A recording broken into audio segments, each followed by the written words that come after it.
All right, our next guest needs no introduction. Weatherbell Analytics meteorologist Joe Bastardi, Penn State grad on the wrestling team, and once won the NABBA American Bodybuilding Championship. Joe, welcome. Yeah, nice to be here. I was just in that again in the fall, and now I'm in the over 60 classes. It's funny about bodybuilding. I remember when I was 52, I said, well, actually, when I was 32, I said, I can't wait to get into the over 40s because it won't look lousy. Now everybody's, it's like nuclear warfare in there, so everybody's ripped and ready to go. I got blown out real bad in the MPC in July, and since then I've intensified my training, put it that way. Oh, that's good. Well, good deal. Well, Joe, you are well known for your seasonal forecasts. Yeah, we got going this winter.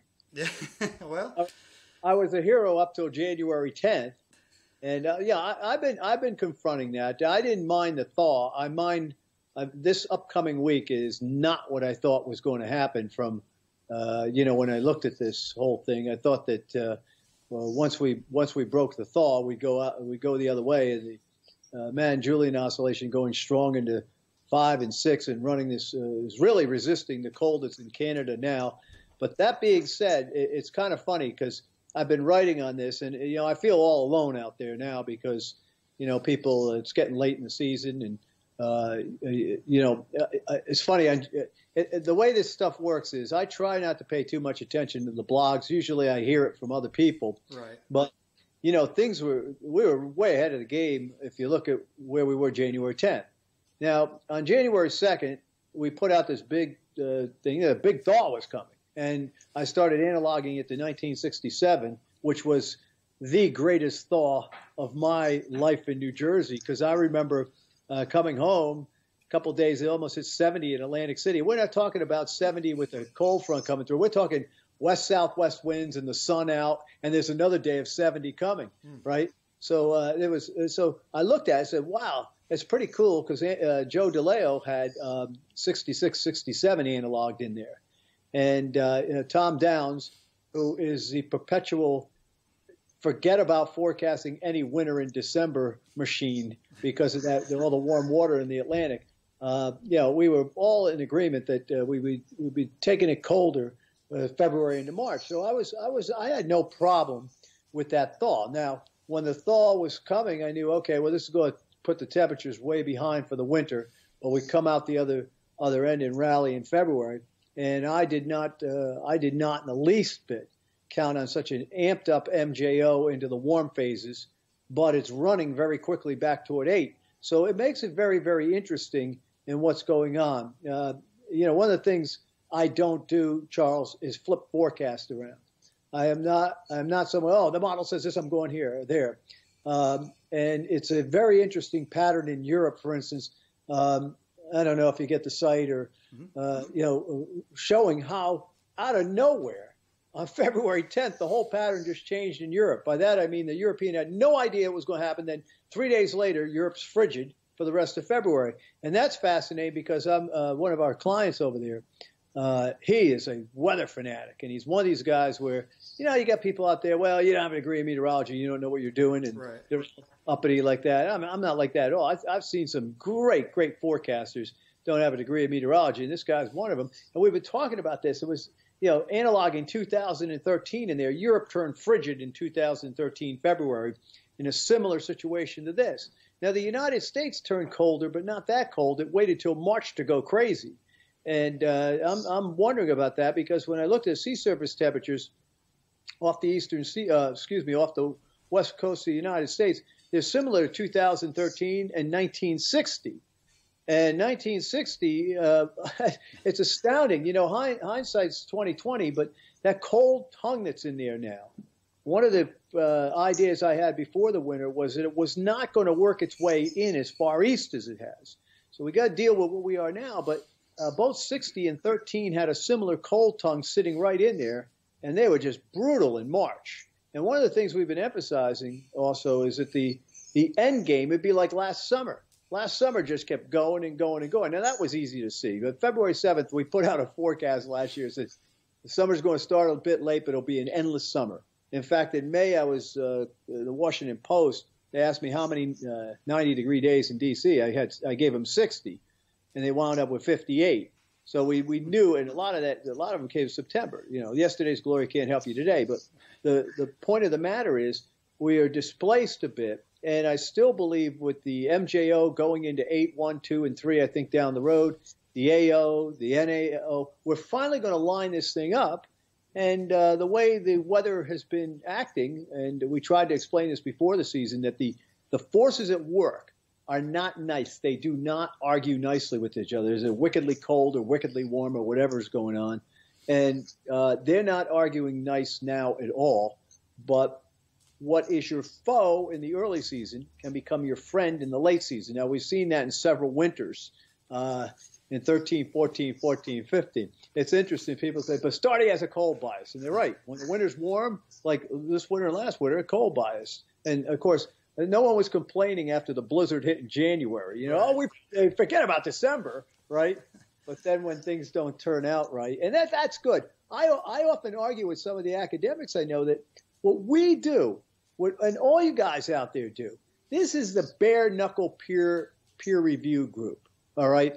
This is not the Queensberry rules of boxing over here. You hit me, I hit you. What happens is when you get weather fanatics, and the common thread of everybody out there, whether you like me or hate me or whatever it is, we all love the weather. We're all fascinated by it. We see this grand, majestic scheme. We want it to do certain things. We're fascinated by it. And that kind of crucible is so helpful to someone that wants to improve their forecast. I know it's helpful to me. So anyway, you can get a word in. Say edgewise because you want to get a word in. Well, I mean, I'm going to kind of piggyback on what you said. When you're sitting down to start your seasonal outlooks, what are some of the first things that you look at to start constructing just general thoughts and ideas? Well, that's interesting because the going forward, it never ends. The seasonal outlook for next winter is already being looked at this winter, the summer, hurricane season. We've already put out hints to the hurricane season. I don't think it's a big ace this year at all. Now, we had a high ace last year. It did well. I want to win an ace, and I also want to win an impact. You saw how good that impact forecast was last year. I'm never going to have a hurricane forecast that good again. I mean, that the focus was the southeast, and it all got in there like that. It was pretty darn interesting. And I work hard at this stuff, and I keep telling people there's a lot of research that's being done here that, I don't have the time, nor can I possibly get a grant to do research on some of the ideas I have. Most of the ideas I have come off other ideas from people who I've listened to and learned from before. But that's being looked at now. For instance, I believe an El Nino's coming on. I believe what you are going to see, you watch that SOI once this rise period is done, and this is where I made my mistake. I thought the last rise period that set off the thaw, okay, I thought that was it, and we're going back into fall period. What happens with fall periods is when the SOI falls, it means that the easterly is slowing down, so the convergence is centering itself further east in the tropical Pacific. That, in turn, will create a reaction in the atmosphere that usually favors troughing mainly over the southeastern part of the United States, and you get everything else going on in winter, you're in good shape. So you like to see fading La Niñas for winter to get winter's endgame wild. You love to see fading El Niños going into the winter, all right? So I believe the El Niño's coming back because I see what's going on in the Indian Ocean. It has cooled dramatically in the eastern Indian Ocean. That's going to lead to pressure rises all across Australia. You're going to watch Australia's pressure probably average above normal from mid and late February through March. And you can see the models catching it now. If you look at the latest CFSV2, it looks like there's a healthy El Nino coming on. And for all the people involved in the global warming fight, that means my side, guess what? The drop-off isn't going to be as great. And, I'm in all sorts of arguments here. Right. Low solar, little ice age. No. You know why? Because if you want to live by the solar card, you die by the solar card. You've had 200 years of positive sunspots, okay, active. Where do you think that energy is stored? Just think about where that would go. All right, we know it gets transported out real quick over land. But if you're going to tell me one thing, well, the oceans are probably storing that heat. Now, a lot of the climate scientists on board with the human-caused global warming believe it's the increase in CO2 that's doing that. I have a very hard time getting my hands around that. What I don't have a hard time get my hands around is if you have 200 years of positive sunspot activity and increased solar radiation, as slight as that may seem, over 200 years, the oceans are going to warm. What happens when you reduce the incoming solar radiation? Oh, well, it's going to get colder. Okay, well, fine. You want to reduce the easterlies over the tropics. Guess what that's going to do? It's going to coax the warm water up because it's going to create more El Niños. And I think this thing, it's interesting in this low solar that's going on now off the big El Niño. I think it has something to do with thwarting the La Nina that was trying to come on. In addition, in the decadal sense, Charles, we're in the late 50s. And that big El Nino, 57, 58, 59, did not have a La Nina after it. You know what it had? It had a cold streak of water, 1960, that showed up right off the West Coast, and gradually the Pacific went to a colder mode after that. So there's all this stuff going on. So you're asking me a question. Okay, when do you start? In the weather, in the movie, there's no starting.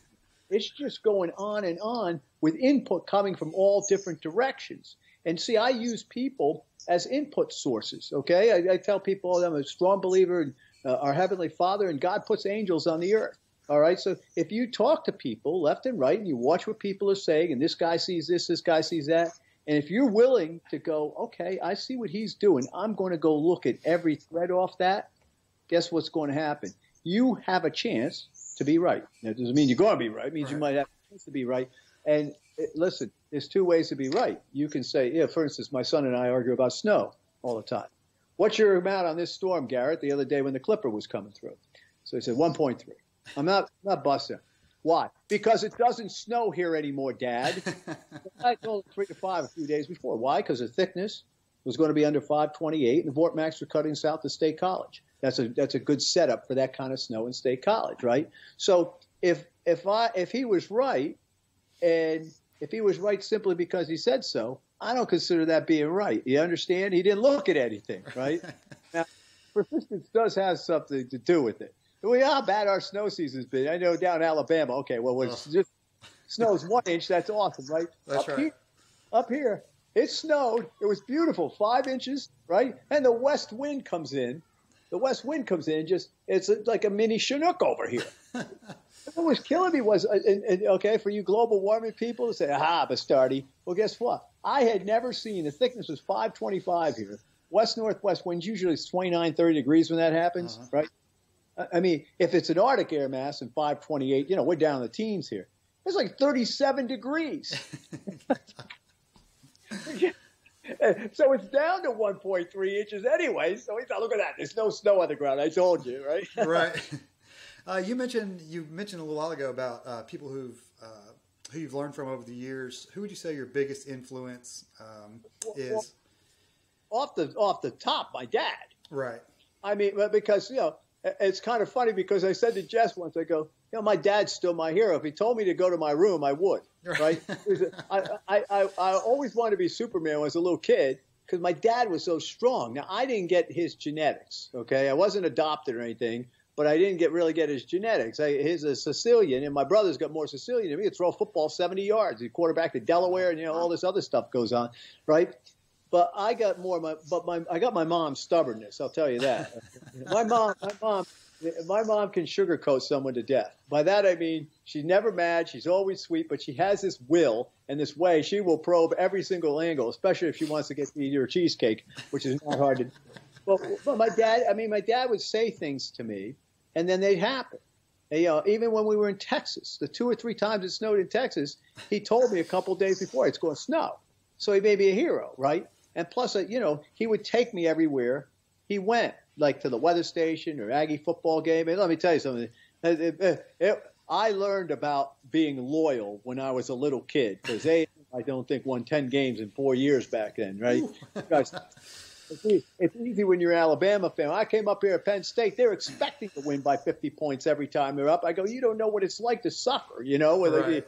the Aggies. And since I came from an Italian Catholic background, I got from both. I had guilt. I had the Aggies lose, and I had all this stuff out on me all the time. So my dad, and then people as, my professors at Penn State became huge to me as far as we're talking weather influences. Wrestling, right. My wrestling coach, Bill Cole, was probably the second most important male in my life, okay, because He was like my dad, except he was my wrestling coach, right? So, he reinforced a lot of stuff. My dad was huge on details. We would rake I would rake mostly. My brother would rake. He was, I would rake the entire lawn, and my dad would come home and he goes, this is a good job, but you see you left some leaves underneath that bush over there, and the difference between good and perfect is infinite. He used to always say that to me. He'd say, watch out. I mean, just little things like that, right?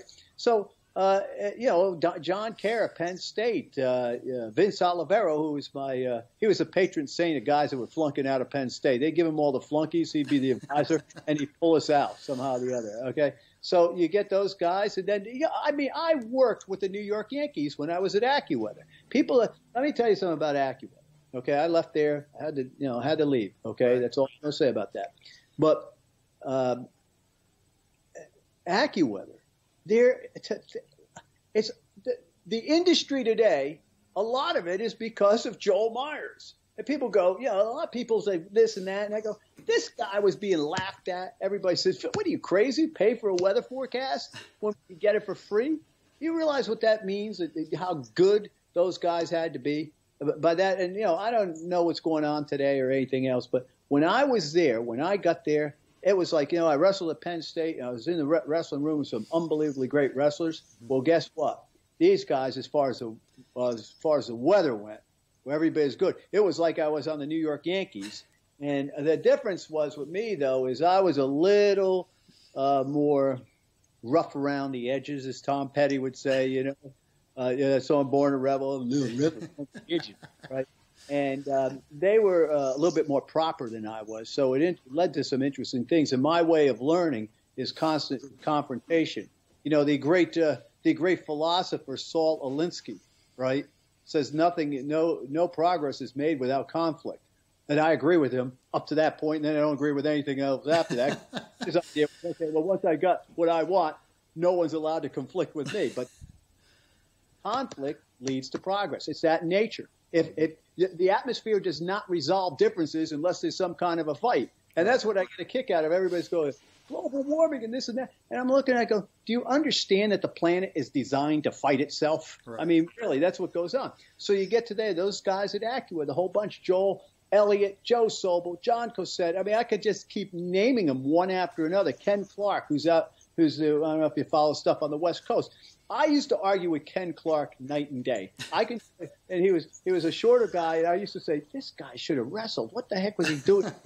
Softball, baseball, right? And the funny thing is I look back at it now and I say, I should have listened more to him because I live in the Pacific now. I live in the Indian Ocean. I live around Australia as far as looking at stuff. Right. Because when you understand what water vapor really means, you understand that, for instance, everybody's screaming about the global warming. The Earth is 0.5 C warmer or whatever it is. Most of the warming is in the Arctic and during their winter. So what is that and why? Because you pump a little extra water vapor into the air. It makes a huge difference with temperatures. And think about it. So some more if you actually get a cold morning in Alabama, okay? Let's say snow on the ground is 0, all right? You drive that car, you'll see it go up and down and up and down and up and down all the time because the slightest differences in energy and variance make a big difference in temperature, right? So where do you want to look? Where's the source region for all the magic? It's in the tropics. What's the biggest ocean out there? Tropical Pacific. Where's the biggest fight going to occur? Well, the Asian subcontinent and the Pacific, right? So I live in those areas now, and I wish I had lived there a little bit earlier. But all these guys, right? Joe DeLeo, before I started working with Joe, people thought we were the same guy sometimes. Joe DeLeo is the Moses of meteorology. I'm going to tell you that right now. This guy, and Ryan Maui, all right, who I work with, right? Ryan is like the professor on Gilligan's Island. I mean, you ever watch Gilligan's Island when someone gets bit by a spider, the guy knows where it is? How the heck do you know what that is? Right. Ryan's one of these guys, he doesn't talk much because he could communicate with his eyes. He's so smart, right? And me, I communicate with my hands. Right. That's about it. So, I've had all these lights around me. God, they're angels. God's put angels in my life. I didn't really see them at one time, but I certainly see them now. So they're huge influences. So I've heard it more this year, more than any, but you've mentioned the human touch, old school methods. Is that something that you apply, that you picked up from your dad? Oh, yeah, you have to look. Here's Here's some Bastardi philosophy. The foundation you stand out on today was built yesterday to reach for tomorrow. And the proper, see, I'm convinced, Charles, I can put together the perfect forecast if I can identify all the variables and weight them correctly. And there's the problem, okay? Someone may say, when I read blogs, I say, well, the guy said, well, the EPO is this, but what about everything else? The MJO is this, but what about everything else around it? And trying to figure out which will fight which in that way, okay? Our Pioneer model has 23 different variables in it, and I guess right now we just weight them all equally. Joe DeLeo has developed it. But what's going to have to happen for us to really get good is to weight everything, analogs, modeling, terrestrial events, things going on in space, okay? Mm-hmm. All these things, weight them correctly. And that's a tough thing to do because if you notice last year, you would see evidence of our forecast. The trough went right into the east in January and February.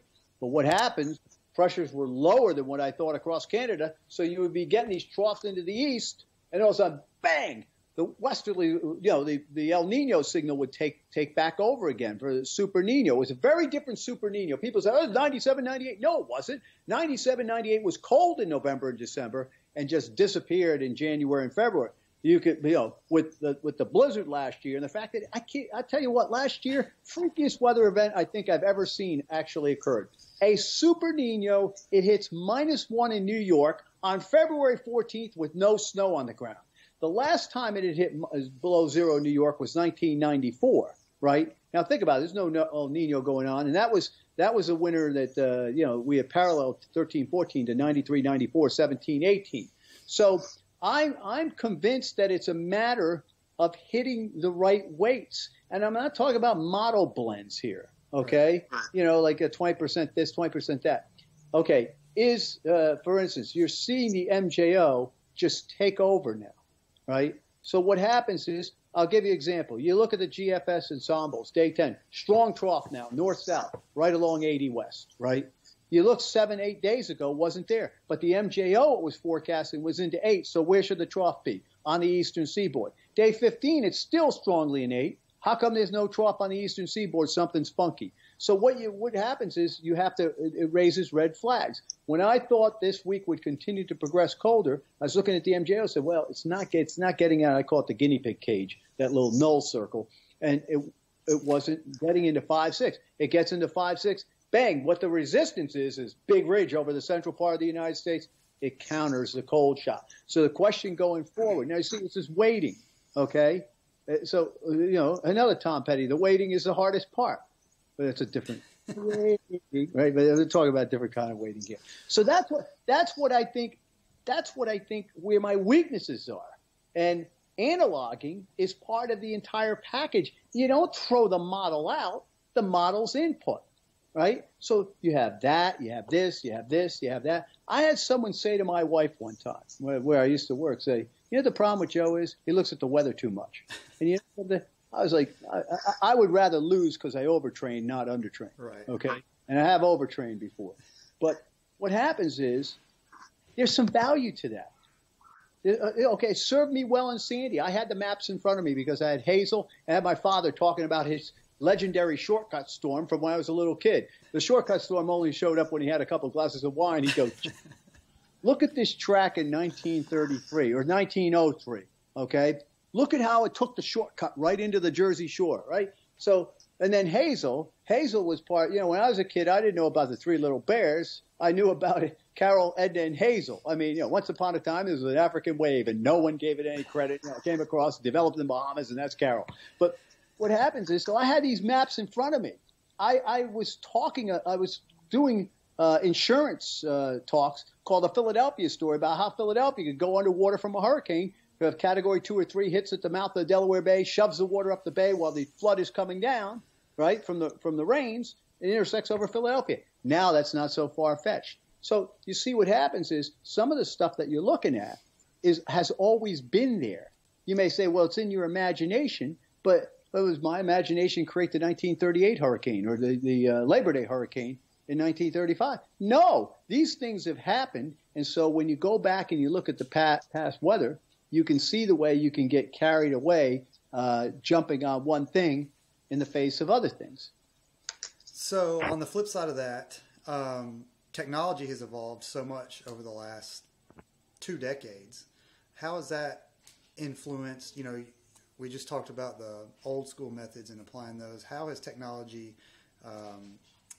changed, or maybe not changed, the way you approach your seasonal forecast, but how is that input added to your forecast?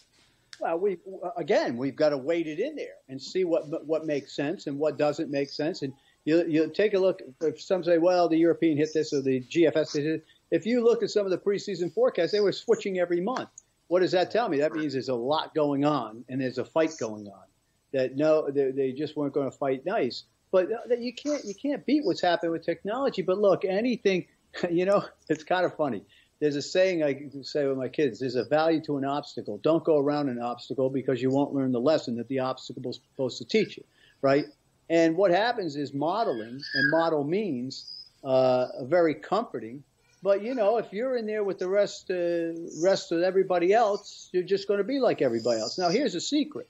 To be good enough to accept the model, to put your pride on the side, accept the model in either situations of uncertainty or where you don't think you can beat it, and then only beat it, or go after it when you think you can beat it, okay? One of the things I like to tell my clients is this does not make sense. For instance, if it's saying this here, this doesn't look right over here. Right. So that should raise red flags about certain situations. So when we saw when I saw the SOI start going crazy positive early in January, it made sense as the thaw is coming. Now it's been in a positive state over the past 5 days, so it makes sense some ridging's coming, but it's not like before. And if it tanks negative and stays negative, okay, that particular type of situation means that, okay, you can challenge the technology. But, there's a whole move afoot to just automate everything. And we've seen so many times that that's not working. Okay. And the acceptance of the modeling simply says that you give up. Now, what I don't understand about the whole climate change thing is how can you accept the model that A has been wrong and B, when you see other models be wrong? See, I think it's a very simple solution to make people in the climatology part of the field a little bit more objective, okay? For instance, I use climate and climatology. My reason to fight is because of all I know before, all I've seen before, all the different math. When you do a reanalysis, Charles, it happens to wipe out the fact that Hazel was 934 on the 938 on October 15th. It's got this nice low there. Right? There's a big storm, right? So what happens is if climatology people were made to forecast the weather 2, 3, 4 weeks out for a year as part of their curriculum, they would have a very different opinion about the value of models and why they should lean on models. Just like meteorologists should be. Listen, I love history. I love all history, and I love weather history. When I was a kid, Texas A&M, there were 2 books I always used to dig into because I understood them. So my dad had a Civil War history course, and he also had a climatology course where all it did was show the different climates around the world and list 12 months and say this is how Manila, the average in Manila, the average in Bangkok, right? All across.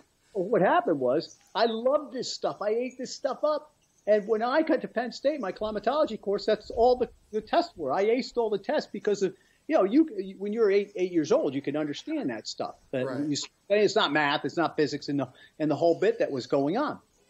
So I dug into this. I used to love getting my dad's weather map. His lab, winter weather lab, was February 1958 blizzard up the eastern seaboard. He brought home all the maps. I'm sitting there looking at these maps, and I could understand what the heck was going on. I was fascinated because it was snowing in Chihuahua, Mexico.